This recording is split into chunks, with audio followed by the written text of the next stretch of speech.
भारत गौरव आचार्य श्री पुलक सागर जी गुरुदेव के प्रवचन और धार्मिक कार्यक्रम देखने एवं सुनने के लिए जिन शरणम मीडिया चैनल को अभी सब्सक्राइब करें और बेल आइकॉन पर क्लिक जरूर करें। संतान को जन्म जानवर भी देता है, पशु पक्षी भी देते हैं, कोई बहुत बड़ी बात नहीं है। जो संतान को जन्म देता है वो जननी होती है, जो संतान को जन्म देता है वो जनक होता है, लेकिन संतान को जो जीना सिखाता है, संस्कार देता है, वो जननी जनक नहीं होते, वो माता पिता का दर्जा प्राप्त किया करते हैं। जननी जनक तो पशुओं के पास भी हैं, लेकिन माता पिता उनके पास नहीं हुआ करते। माँ कौन होती है, पिता कौन होता है? जो केवल जन्म नहीं देते, जन्म के साथ साथ जीवन जीने की कला भी सिखाते हैं। आपका दायित्व है। पड़ोसियों के भरोसे मत बैठो कि पड़ोसी कुछ सिखा देगा। वो तो तुम्हारी सत्यानाशी के रोज चिंतन करता है। वो तो यही भगवान से कहता है कि पड़ोसी का सर्वनाश हो जाए, ध्यान रखना। पड़ोसियों के भरोसे अपनी औलाद को मजबूत बनाने का प्रयास मत करिए, आदर्श बनाने का प्रयास मत करिए। यदि आपने उन्हें जन्म दिया है तो जीवन देना भी माँ बाप का फर्ज हुआ करता है, माँ बाप का दायित्व हुआ करता है। उन्हें जीवन जीने की कला सिखाना चाहिए। अरे लाड़ करो, प्यार करो, मेरा विरोध नहीं है। हर माँ बाप अपने बच्चों से लाड़ प्यार करते हैं, खूब करिए। लेकिन आपसे इतना ही निवेदन करूंगा, अपने बच्चे को कार दिलाओ, अपने बच्चे को मोबाइल दिलाओ, अपने बच्चे को मोटरसाइकिल दिलाओ, महंगी से महंगी कार दिलाओ। और आप यदि ना दिला पाए तो मैं पुलक सागर ये कहता हूं कि आपके पास इतनी हैसियत ना हो कि अपने बच्चे को कार दिला सकें। और कार दिलाना इतना जरूरी भी नहीं हुआ करता है, लेकिन मैं पुलक सागर कहता हूं कि कार दिलाओ या ना दिलाओ, अपने बच्चों को संस्कार जरूर दिलाइए जीवन में। यदि संस्कार दिला दिया तो तुमने माता पिता होने का फर्ज। एक संस्कार की कार एक गरीब के घर में भी मिला करती है, एक झोपड़ी में भी मिला करती है। हर किसी के घर में कार हो कोई जरूरी नहीं है, लेकिन गरीब से गरीब माँ बाप के पास भी संस्कार की कार तो जरूर हुआ करती। संस्कार जरूर दीजिए। युवा पीढ़ी बदल रही है, भटक रही है। आप क्या सोचते हो कि स्कूल भेज दिया तो बच्चा संस्कारित हो गया? आप सोचते हैं कि 4 दिन को संत आए तो बच्चा संस्कारित हो गया? नहीं मेरे भाई, जिंदगी लग जाती है। एक बात याद रखना, 100 विद्यालय बनाना आसान है और एक बच्चे को संस्कारित करना बहुत कठिन काम हुआ करता है। आदमी स्कूल बना सकता है, विद्यालय बना सकता है, विश्वविद्यालय बना सकता है, महाविद्यालय बना सकता है, लेकिन एक इंसान को इंसान बनाना 100 विद्यालय से बढ़कर के काम हुआ करता है। ध्यान रखिए। मान्यवर, आपसे मैं आग्रह करना चाहता हूं कि मनुष्य बना के भगवान भेजता है, मनुष्यता तो हमें अर्जित करना पड़ती है। कि हम जीवन भर मनुष्यता को अर्जित कैसे करें, यह पाठ सिखाना माता पिता का फर्ज होता है। तुम्हारी जिम्मेदारी।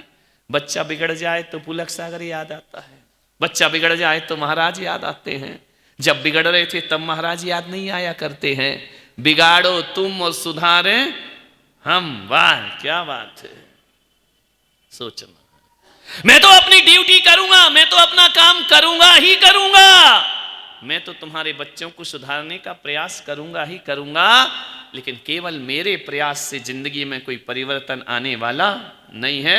माँ बाप की जिम्मेदारी सबसे बड़ी जिम्मेदारी है। आप अपने बच्चे को देखिए, आप अपने बच्चे पर निगाह रखिए। बच्चा छोटा है, वहीं से पता पड़ जाएगा कि संस्कारित है या नहीं। पहले के समय नामकरण संस्कार होता था, बच्चे का नाम रखा जाता था, बच्चे का नामकरण संस्कार बड़े उत्सव से हुआ करता था। आज वो समय जा चुका है। पहले के समय महाराणा प्रताप जैसों का नाम संस्करण हुआ करता है। महाराणा प्रताप जैसे औलाद का जब जन्म हुआ करता है तो उनके पिता उदय सिंह मालूम है क्या करते हैं?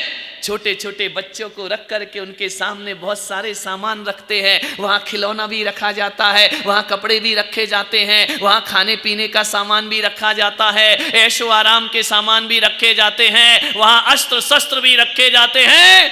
जब महाराणा प्रताप का नामकरण हुआ, छोटे से थे, उन्होंने कहा कि विद्वानों ने कि देखो बच्चा क्या उठाता है, दूध की बाटल उठाता है, खाने का सामान उठाता है, खेल खिलौने उठाता है। महाराणा प्रताप का हाथ बचपन में ही अबोध अवस्था में भी कहीं जाता है तो सीधा हाथ तलवार पर जाया करता है, उनका नाम हो जाता है ये क्षत्रिय कुल का रोशन महाराणा प्रताप बनकर के खड़ा।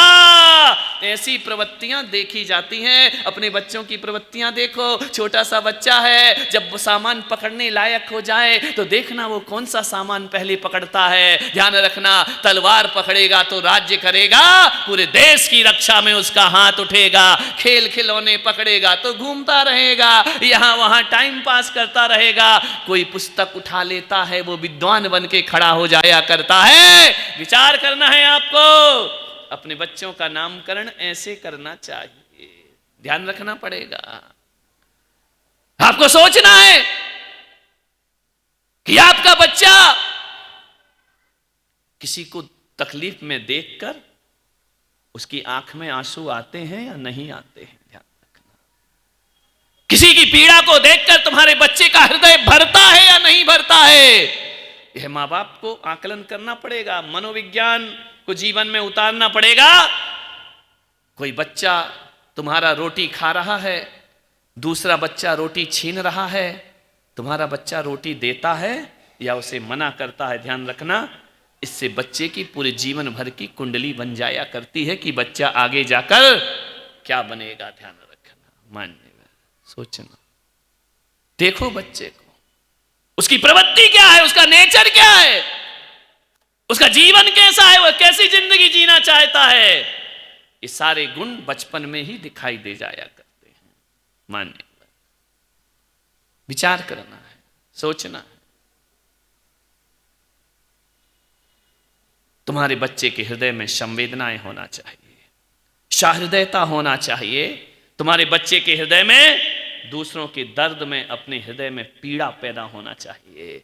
तुम्हारा बच्चा कीड़े मकोड़ों को मारता तो नहीं है, उन्हें पैरों से कुचलता तो नहीं है, उनके प्रति निर्दयता और क्रूरता के भाव तो नहीं लाता है। यदि लाता है तो समझ जाना आज ये बच्चा कीड़े मकोड़ों को मार रहा है, कल तुम्हारी आंखों में आंसू देने वाला है, बुढ़ापे में बच्चा तुम्हें सुख देने वाला।